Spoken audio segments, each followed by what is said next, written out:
Hey gang, welcome to our stunt rigging toolbox talk today. We're in the trailer, we've been putting shit away all day and it's just been a slog. So after last week we had tons of equipment out on set, rigs to build, everything going on.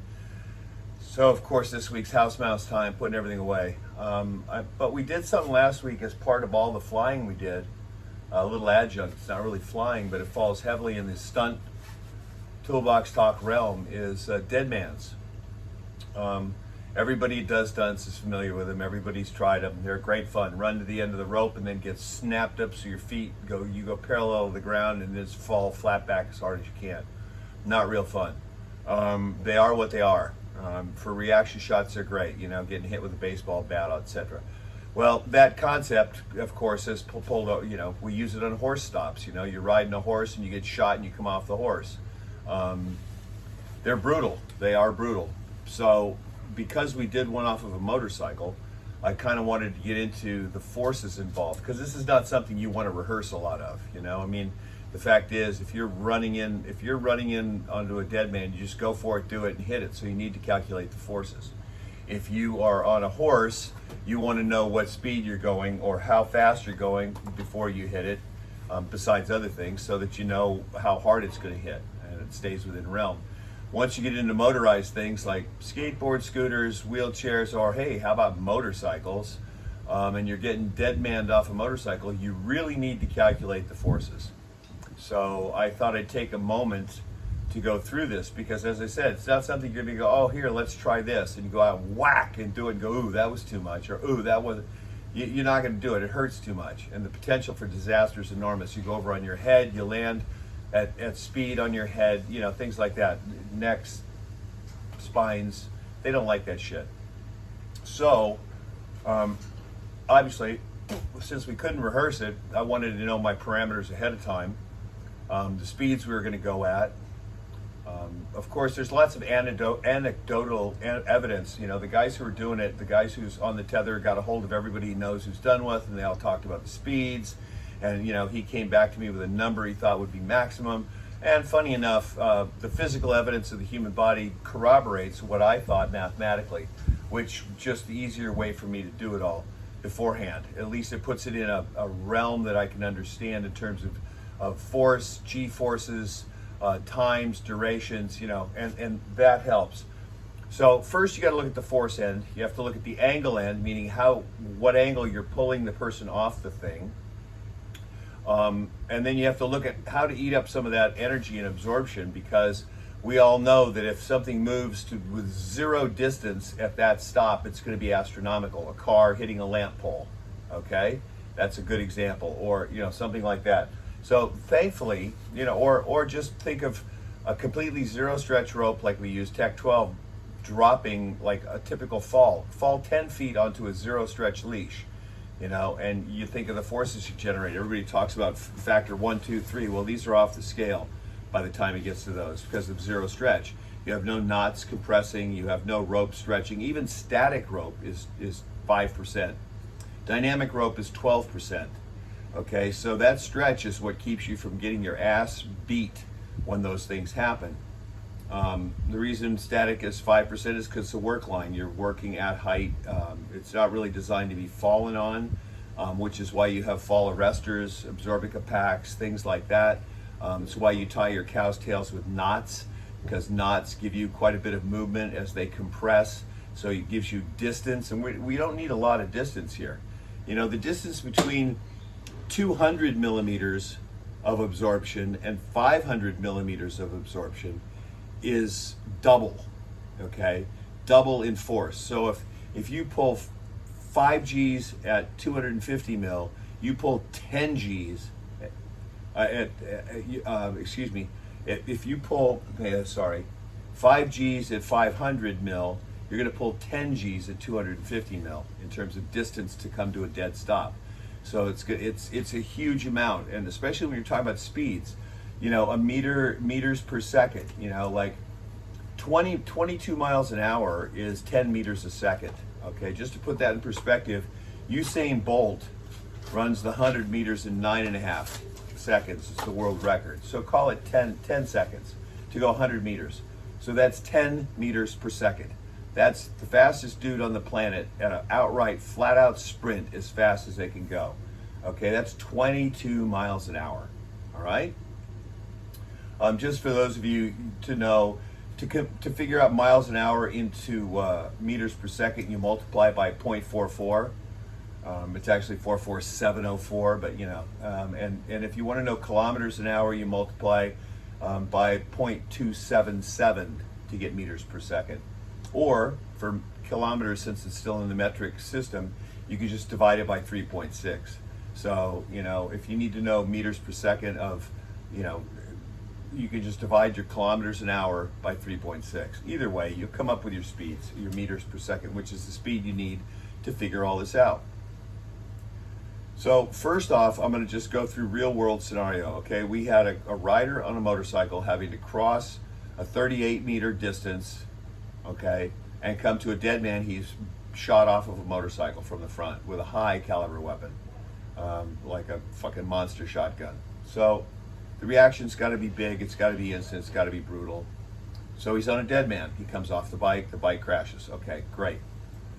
So what speed is going to be safe for him? So you look at 10 meters a second and you start looking at the numbers and you realize that for a 75 kilo dude at 10 meters a second,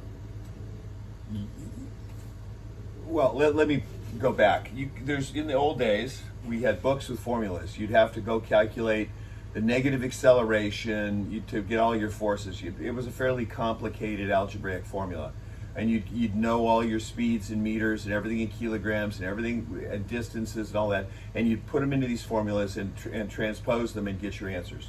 Now, besides porn, the internet's really good for having these calculators on there. So I don't have to do it anymore. So I just get on what I've logged and keep as the impact calculator. And I just have to put in the speed in meters per second, the weight of the object, the distance it travels at stop, meaning from when the hit occurs, how long does that hit, how far does it progress through that hit, and what is the time of that hit, how long is that hit. And I can come up with numbers. And just so, you know, at 10 meters a second, 22 miles an hour, you're looking at, if you get 250 centimeters, so this long, just under a foot of distance. So think of it, you're a human, you're jello. You compress, that means it's distance that the thing is pulling back from the hit. So you gain, you know, a few inches. Then your arms have to extend. You're on a motorcycle. That gains you a few inches from the dead stop as it rips the bars out of your hands. All of these inches of increment add up. So let's call it a minimum of 250 millimeters, 0.25 meter, okay? At that, and even for, it doesn't matter whether it's 0.10 seconds, 0.01 seconds, doesn't matter. Your low number is going to be pulling 15 kilonewtons of force, and your high number is going to be 30 kilonewtons of force. So you're between 1.5 and 3 tons of instant force hitting your body. Okay? Well, that's a lot of force, kids. You know, you're looking at detach your retinas off your eyeballs kind of force. You're looking at bag of jello seriously damaged your human body kind of force. Okay? So that's it. And if you actually had 500 millimeters of mitigation on that, meaning the hit, and after you hit, it's stretched. Think of the concept of dynamic rope. It does nothing while you're climbing, but when you drop into it, it then stretches. So you get the hit, but then you keep going and it buys you the distance to dissipate force. So if you have 50 centimeters or half a meter of dissipation, your forces drop to 7.5 to 15 kilonewtons. So down to 3/4 to 1.5 tons. So you have to look at these, and that's at a fairly high rate of speed, 10 meters a second. So you have to calculate how and what you're going to give the distance and how you do that. So this is how you play with how you take the bite out of it so you're not killing someone. So what I did was I looked at these numbers, and I know that I can buy 250 millimeters. I know between the body compression, the harness stretch, a little bit of the anchorage polyester stretch, I know I'm going to buy that. So I had to look at how fast it would go, and 10 meters a second is too fast. So I kept working my way back down, and I came up with where we wanted to be at 6.7 meters a second, which is 15 miles an hour. Okay? So now, then it becomes very doable. You're only pulling 3 tons max, and then that's on a short stop. Okay? So you're seeing a lot less force.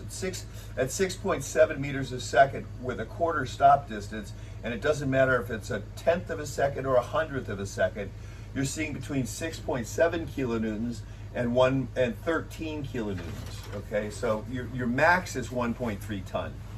Okay, just to put that in perspective, a Savage ratchet, you'll see about half of that. So these are brutal when you think of it. These are quite brutal. But it's still within parameters. Remember, a harness that you're wearing, the picks are good for 1.8 tons or 4,000 pounds, depending on what system you're using. But they're good for 1.8, and you're going to pull it at 6 meters a second, 6.7 meters a second, which is 15 miles an hour. Your max instantaneous hit's 13.47, so 1.3 tons. But your average is around 6. So 0.6 of a ton. Okay? So what you have to look to is how to mitigate the forces. These are important to know your stopping, your distances.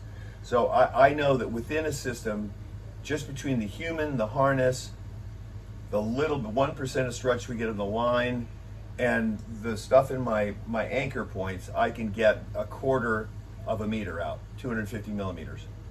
So I started doing the math on that, and we ended up with, I ended up doing it on a quarter of a meter.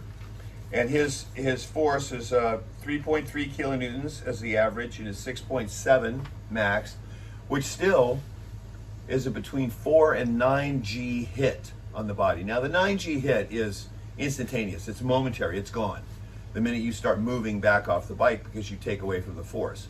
So the minute your body moves, a nano blip, it's thousandths of a second, then you've already mitigated that, and you're basically pulling around 3 Gs, 4 Gs. So that's very doable, 15 miles an hour at that point, with a quarter of a meter of stretch. So you can play games with the calculator about where you want to be. Now, if they needed more speed, I need to have something stretchier. Okay, now this gets into the problem. All the rocket scientists that rig want to put bungee in things. Well, if you put bungee in a rope and you put a leader on it so that the bungee's not going to break, because bungee does break if you stretch it too far, you've created a problem. Because what's happening, now you have to think of it, you really have to think of this, it's a mind fuck. A dynamic rope versus a bungee in something. When you hit the bungee at the end, you stretch it until you've gone to its limit. It hits its limiter. There's the hit. The hit's not at the beginning when you're just sucking this out. Okay? So what you've done is you've created a situation where you've taken speed out of the performer. They start to feel it, they start pulling back, you see it, you read it, and then they go pwing and they come off at the end. You have mitigated the force, but it looks shit. It doesn't help. The alternative is, think of static rope, you get to the end of that at 15 miles an hour, you have absolutely nothing until you hit it. When you hit it, you keep moving because you have dynamic rope, let's say, at 12% stretch. So you still move into it, and it creates that distance. So now, instead of 0.25, maybe you've got 3.0 or 4.0. So now you've pulled down to like 2.5 Gs. Now you've pulled down to a 4.5 G max. Okay? So that's the way to mitigate the force. If you're going to put some stretchy shit in it, you put it in a rope, and you don't have to put a leash on it. You know, you just get the right size dynamic rope that'll handle the load based on your calculations. But I would still put a leash in it even longer, not so that it stops, but if it broke, it would have something to back it up. Okay? So that's how you have to mitigate your force. On this one, I used polyester straps around my anchor point. not span sets, but straps that are a known stretch rate, because polyester stretches. You could also use polyester rope back there to anchor with. You could also put in a piece of dynamic rope in the system to your anchors at that point with a leash to back it up. So no matter how far it stretches, if it's snapped, then you come into your anchor point back there. Okay, otherwise it does its job at the back end. Okay, so that's what we did on this one, was polyester straps with Technora as a leader, because I know I've got 1% max here and I've got 5-6% back here. I know I'm between that, the harness, his body, I'm going to get 250 millimeters. Okay, so that's how we arrived at mitigating the forces. But please realize, every mile an hour from 15 to 20, it gets savage, and the only way to mitigate that is to increase the distance on the hit, meaning where the stop point, how long the force acts over. So if it hits for 10 millimeters, you're fucked. The forces go through the roof. If it hits for 100 millimeters, it's still double what it is at 200. And if it's at 200, you're seeing 13 kilonewtons, 1.3 tons. Well, you would be up to double that. You're going to see 2.5 tons at the hit. It just keeps going up exponentially, and that's physics for you. But it's nice to know to look at a chart. But the one thing I wanted to take away from this is, if you're going to mitigate that force because it's something you need to do, because of the speed or whatever, then you need to allow for it. And it doesn't come by putting bungee in the system that stretches out until the hit, because all it does is allow you to elongate your pull till you hit your hard stop, because bungee is not perfect, so it can't break. So you have to put a hard stop on it, or it'll just keep stretching until the bungee breaks. Okay? But also, it'll look shit, because as this stretches out, it gets progressively harder, so it just pulls him off. And it's that burr, and you see him pulling, you see him hanging on, and then ping. On a horse, you'll see him, and it's slow motion, and then he finally springs, gets winged off the horse. Those things don't work well. If you're gonna do it, put it in the system where it's gonna make the hit look like the hit, so that as you hit it, you go into it. There's no stretch it out first. There's hit it and it's that's the best way to say it. There's no stretch it and hit. There's hit it and stretch. A dynamic rope, even a piece of static at 5% will take some of the bite off it. If you calculate your length and 5% of stretch, you'll know how much you're going to gain in that. It's pretty simple. If 5% of what your length is, so it's going to get 5% longer. So this is X length plus 5%, I've gained this amount. So now that plus what my rider's giving me physically, I can calculate. There approximately is my length of stop. Plug it in the chart. Okay? But don't put it where you stretch it out and then go to the hit, because it's not going to have any positive effect, except make you feel good or think you've done something, but it's at the wrong point in the rope. Okay? So that was one thing I really wanted to get into. The next is the fleet angle. The fleet angle is coming off of the person. You always want to pick level with their pick point or higher. Okay? That way they're coming straight off. If you balance their body to their pick point, if you pick high, their feet are going to flip around. If you pick low, they're going to face plant into the vehicle. So on a horse, you need to be up high enough to be level. On a motorcycle, you need to be level. Now, all of that's precluded or posited on how close you are to your anchor. The farther away you get, the more leeway you have on this, because the fleet angle over distance, think of a pulley distance, what's 1 degree out there, what's 1 degree here. If you're this close to your anchor, you're at 45 degrees. If you're that close, way out there, it's not, it's 20 degrees, okay? So these become important things to know. So with a motorcycle, we were traveling 40 meters coming in, 37 point something, and I didn't have an ideal height. I couldn't get a point exactly where I wanted, so I had to go slightly lower. But the fact is, over distance, it's not even a 10 degree change. So what that meant is it worked fine. Um, these are things to consider. You know, you always want to be level, so you pull people off level. When you're running, you know, you try to pick their center of gravity. And people are all different. Some people have fat chests and skinny legs, and some people are all ass heavy in legs and they got nothing up top. You know, so if they're ass heavy, your pick is lower. If they're chest heavy, your pick is higher. You go from the center of mass, their balance point. And these can all be determined ahead of time. You can yank the guy by hand, just pops onto a mat, and see what the points are up and down that work best for him. Does he land on his head? Does he drag back on his feet? Does he land on his butt?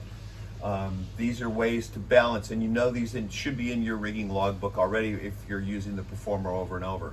If not, determine it on the day. In this case, we put the guy on the bike.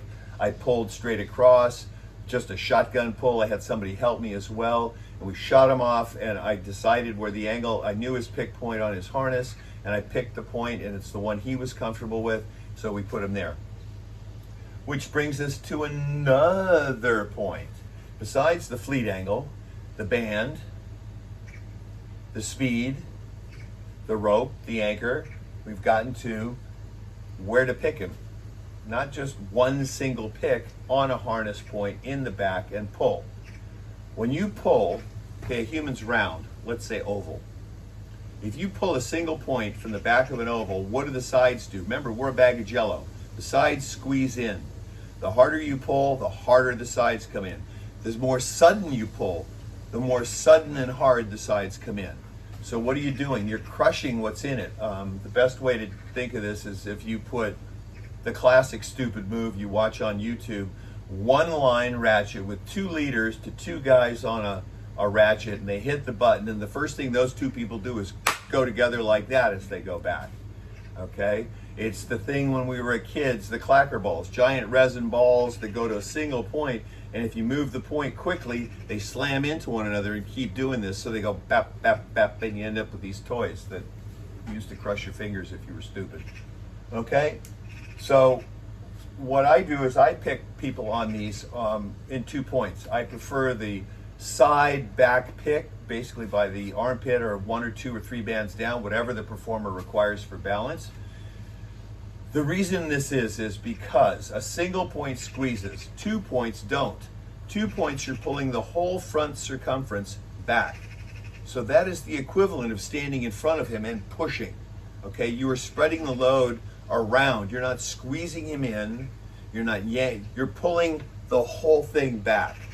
Okay, which is far more comfortable. And I've heard this from every performer, and I did it with this one, and he'd never tried it this way, and he was quite happy about that. It lessens, plus it doesn't look like a shitty bag of laundry being yanked. You don't have a big pooch in the back where the harness bows out. You don't have any of those problems. The additional point is, for redundancy, a harness point is good for 1.8 tons, 4,000. If you split it to 2 points, you've split the load to each point. So whatever you've calculated as your force and load is now distributed to 2 points. You still back them up to a different band and a different pick in the near vicinity. But what you've done is reduce the load on your picks. So now they don't stretch as far, they react better, the performer's more comfortable. You have redundancy in that you've only half the force on each pick, so you're in less danger of ripping shit, though I don't see these harnesses rip because you really can't take much more than 1.8 tons of force on a pick point. But when you split it, it also means you can play games with how high you go. If you're basing it on the distance you can stop, you can work your speeds up. You can work, it's the speeds and feeds thing, and you can mitigate its actions on the performer. You're still not going to get around for how hard you pull them in general. You're still going to pull G-force. You still reach a maximum amount, right? You can't believably have 2 meters of stretch as he's being hit. Right? It doesn't work that way. There's no dynamic rope that's going to give you that unless you have an ungodly, half a mile of rope behind you. I mean, for you, those of you that don't understand it, put 600 feet of rope out on a tower or a building and put a bunch of tools on and extra stuff you're working, i.e. rope access, climb to the top. As you come down for lunch break, you've got 300, 400 feet of rope out, and your feet are on the ground, and you still have to let 20 fucking feet of rope out on your ID or your rig because you're under tension. It's the same thing here. You'd have to have an enormous, you can do the calculation, to get the level of stretch you would need at the hit. You would need more than a 12% dynamic. You'd need some absurd number. You can work all this out ahead of time, and it'll tell you what you need. So you work within your parameters, within what the body can hold, what the load ratings are of the harness, and you can make that really safe, and it looks really savage. But these are, everybody's just like, hook it up and go. But this is one of those things, because especially once you get into motorized, you don't have the luxury, or a horse, you don't have the luxury. So you got to really study it a little bit ahead of time, not just a scientific wild ass guess. You can't just kind of look at it and go, yeah. You got to know their balance point. You got to know the miles an hour. You got to know what is your real world distance that you're going to impact this over. What is your real world time? And now, like I said, because you've got an impact calculator online, you can fuck around all you want. You can go down the rabbit hole for hours and do, like I did, a spreadsheet showing, I did everything from fucking 12 miles an hour to 20 miles an hour in terms of meters per second, in terms of forces, in terms of weight, distance stop from 0.25 to from 0 to 0.50. And you go, okay, so if we're at 15 miles an hour and it's this much stretch in the system, then he's pulling this and I'm happy. But if we got to go 20 miles an hour, I need this much, you can play this game and you just contour the system accordingly. The problem is there are certain limitations due to the actual physical world we're in, i.e. what rope stretch you have, what you have on hand, what your pick point heights are, what your anchor point heights are. These are all mitigating factors. So you've got to work with what you got. But at least if you do this, at least if you know your angles, you set them correctly, if you know what bands you're on and the person's balanced correctly. Because remember, sitting down on a motorcycle is different than running. But run and have one in the wrong place, what happens? Your feet are fucking vertical and you land on your head.